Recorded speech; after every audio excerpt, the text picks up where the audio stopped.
r/AskReddit. What's your best true spooky story? Serious. Part 2. I was camping in a valley by myself with no cell service. I stayed late on a trail and ran into a nice local dude as it was getting dark. He showed me a local camping spot close to the road and the river, but camouflaged. I had a fire, drank beer, and listened to my friend's comedy podcast. I was loud and visible. Because it was dark already, I decided to sleep in the back of my truck under my topper next to all of my gear as opposed to setting up my tent. The next morning I made a fire, cracked a beer, and started making breakfast. Then I noticed that there is a man at the edge of my camp. He comes closer, but never looks directly at me. This dude looks homeless, has a long ratty beard, and has at least 100 plastic grocery bags tied all over his clothes. I comment about how nice the day is. No response from him. I offer him breakfast, nothing. He sort of paces around the perimeter of my camp. I offer him a beer, but he just turns around. The dude is just standing there back to me wandering around. I'm realizing that there isn't going to be any good happenings. I had my bear spray and buck knife super close. I give him an ultimatum. Mother clucker, you are either going to acknowledge me or leave immediately. He ignores me. I grab the bear mace and walk a few steps towards him. He sulked away and I threw my crap in my truck and left that place right quick. I wonder if he had watched me during the night, and I thank my laziness for staying in my truck instead of a tent. I have a bunch, but I think the best one I have actually happened to my mom. We lived in a very creepy, very old house when I was little. One day my mom was cleaning my little brother's room while we were at school, and every single one of his electronic toys turned on all at once. 2 of them did not have batteries in them. She was so freaked out she had us camp out in the living room for 3 days cause she didn't want my brother alone in his room. Up until we moved, that would occasionally happen. Either 1 or 2 toys at a time. I lived in an old apartment in 2002. The place was built in 1900, so it was just over 100 years old when I moved in. The living room and kitchen were fine, but the bathroom and bedroom were unnerving. Like I just always felt like I was being watched, especially in the bedroom if the closet door was open. Those unnerving feelings just became moderately uncomfortable as I settled in. I felt safe in the bedroom, but only if the door was locked. One night I was dead asleep when there was a loud bang on my bedroom door. When I got up the courage to get out of bed, I checked the apartment and all the windows were closed and locked from the inside. The door still had the chain secured. No one was in there. I mentioned the closet in the bedroom. I never liked going in there, and I never liked if the door was open. For some reason, in my head I would hear gasping noises. So for that reason, the closet stayed closed. A month or more after I was woken to the bang on my door. I was dead asleep. But something woke me up, and it was a pressure on me like being held down. It was pitch black in my room. I couldn't see anything, but I knew someone was standing over me. When I could finally turn on a bedside lamp, no one was there. After then I couldn't sleep in the dark. I had to sleep with a lamp on. That incident scared the life out of me. And after that the unnerving feeling of being watched intensified. Friends would come over and comment about being uncomfortable in the bathroom, like being watched. It became so uncomfortable for me. When I had the chance to move to another unit, I jumped at it. I packed up and got out. After me, several people rented the apartment, and they would move out within months. I became friendly with the building manager, and I told him that I felt the place was haunted. He kind of laughed it off. Years after, they were renovating the place. Building manager was doing some painting in there. The building owner was there too. I went and checked out the apartment, and it looked nicer. It didn't feel as creepy. I got to talking with the building owner, and through the course of conversation he just throws it out there that a former tenant committed suicide in the closet by hanging themselves. He also mentioned that the original designer of the building lived in that apartment, and died in there. I wasn't mad when I heard that, but felt validated that what I experienced was real. I currently live in a haunted house. I've heard voices, footsteps, lights have been turned on and off, One of the ghosts has a thing for silverware. I hear it clattering in the drawer all the time, and sometimes a knife or two will end up in the wrong slot in the drawer. But the strangest / scariest experience I had was the first night I spent in the house. I wasn't finished moving in. There were boxes everywhere. I didn't even have my mattress up there yet. I was bedding on an old futon mattress, watching a video on my phone, when I get the pins and needles feeling of my feet falling asleep. Except it wasn't on my feet, it was on the top of my head in the shape of a hand. I said, "Good night," turned off my light and tried to sleep. When I woke up my closet door was ajar, but other than that everything was otherwise untouched.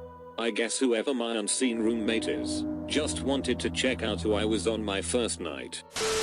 The house I grew up in was fairly old and my dad did some serious renovations to it. I always got the creeps from the attic, which was a full 3rd story, and eventually my dad fixed it up as a kind of 2-bedroom apartment for me and my older brother. One night when I was maybe 13, while everyone else was asleep, I heard 3 loud bangs on the wall outside of my room, right next to my head. Important note, the stairs were on the other side of the wall in a traditional Victorian style. Some steps, then a landing, 180-degree pivot, more steps. So the point on the wall where the bangs were coming from was about 8 feet off the ground. Directly after the bangs, the touch lamp next to my bed started going crazy. It had 4 settings: off, dim, bright, brightest, and it cycled through them without being touched for about 30 seconds while out in the big, open living area. Our stereo turned on at full volume, blaring some crazy punk album I had just discovered. I quickly ran out of my room and turned the stereo off, not wanting to wake anyone else in my family, and then just kind of sat in my room with the light on until I could fall back asleep. This was probably the creepiest experience I ever had in the house, but definitely not the only one. When I was about 12, I was at my cousin's house. He was about 9, clucking around on their trampoline. This was an older neighborhood, kind of dilapidated. My cousin and I get the bright idea to sneak into the old abandoned house on the other side of his fence. So we climbed the fence, walked the narrow path between his fence and the side of the old house. We were barefoot, what the heck, and go around to the front of the house. The front door was actually modern, a steel door with a lock on it. We tried it, and it opened. We went inside and the smell hit us like a wall. This sweet, sickly smell filled the whole house, so we held our noses as we walked through. There was no glass on the floor, which was fortunate for our aforementioned bare feet, but there was a lot of dust. It was a shotgun house with maybe 4 small rooms that we could tell, and in the front room there were like 6 or 7 mountain bikes. We figured someone was just storing things here. The bathroom was off this room, and it had a bunch of small, old glass bottles that looked like they dated back to the 1940s or thereabouts. The second room, past the first, had a bunch of old junk in it, but the thing that sticks out in my mind was an old cassette player with a cassette still in it. On the label the cassette said Deborah, the 18th of March, 1993. We didn't really care about this. The third room had more bikes and more junk, and it had a tiny closet off to the side. We wrestled the cobwebs away and saw nothing other than a clucking chainsaw with red-brown residue on it. Alarm bells were going off in our heads now, and even though we tried to rationalize it as just rust, we decided to quickly see what was in the fourth room and then get the heck out. We walked into the fourth room and saw that it was completely empty, except for some stairs to the basement, lots of dust, and a small wooden cross. Painted on it were these words: Deborah, the 29th of September, 1963 to the 18th of March, 1993. Then we heard a thump from the basement. Then we ran. We ran out the front door, down the path, climbed the fence, through my cousin's backyard, into his house, up the stairs, into his room and under the bed. We stayed there for hours, whispering and speculating and vowing never to go back there again. I went back to my cousin's house a few days later. It aroused no suspicion from our parents since he lived a few blocks away and played together all the time. I brought my little sister with to play with my cousin's younger siblings. My sister was 9 just like my cousin, but I wouldn't dream of telling her. She was a huge blab and my cousin and I had decided that we didn't want anyone to know yet. Especially not the adults. As for my cousin, we'll call him Connor from now on. He didn't know I was coming, but he was glad I did, because he had done some research on the house. He told me that in the first owners, an elderly couple who had built the house around the turn of the century, had moved out and never sold the house. They left it to their son when they died, and their son left it to his son. But nobody had ever lived in it since the first owners moved out, so it had been empty since about 1948, confirming my guess about the age of the glass bottles in the bathroom windowsill.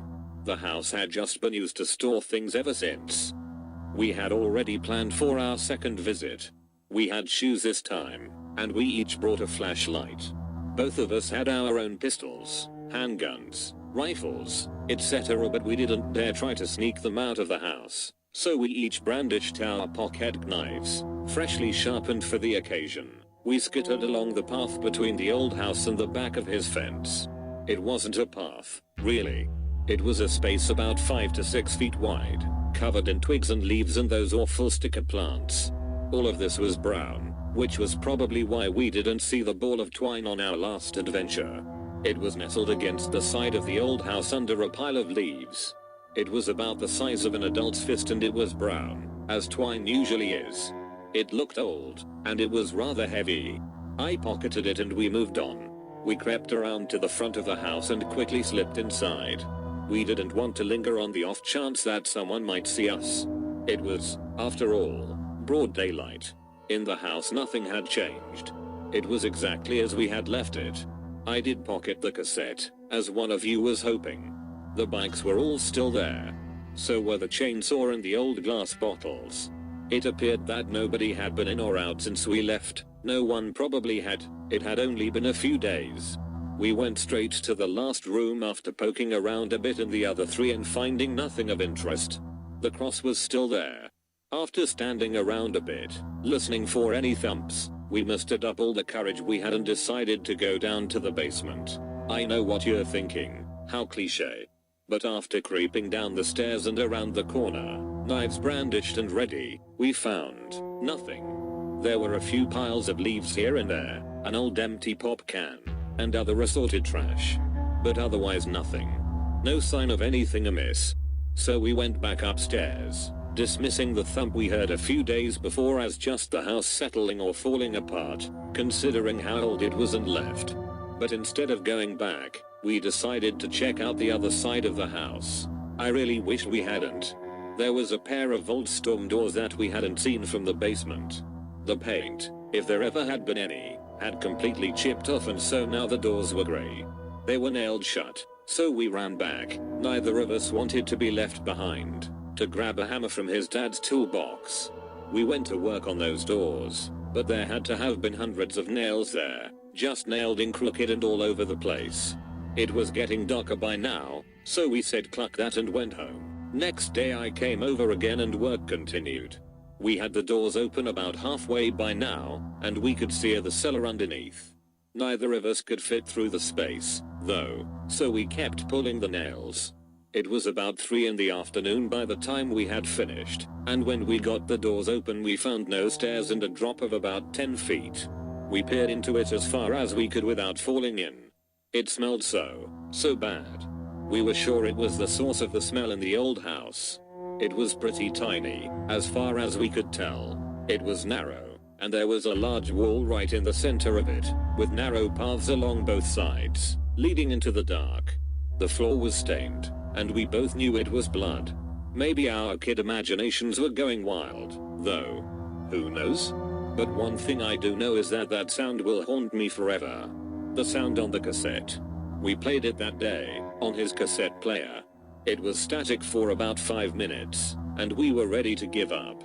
Then a scream. An awful, tortured scream. The screams continued, until they were suddenly ended, right in the middle of one. Then static again. We threw away the cassette, and never spoke of it again, nor did we ever go in the house again. Something awful happened in that place. Unless it was a joke, which it could have been and I hope it was. But I don't think so. We never unraveled the ball of twine. I unintentionally left it at his house that day, lying on the ground by the trampoline. Shortly after they bought a house and moved to an acreage in Ceylon, Minnesota, just 20 miles away. They still own the house. It's empty now, and they use it to store things. Like mountain bikes, ironically. I still live in Fairmont. I could drive there, get the ball of twine and unravel it, but I think it best to leave the ball of twine where it is. I don't want to have anything to do with that house ever again. Thanks for watching this video. If you enjoyed the content, please consider subscribing to our YouTube channel for more edit videos like this. Don't forget to smash that like button and stay crispy, guys.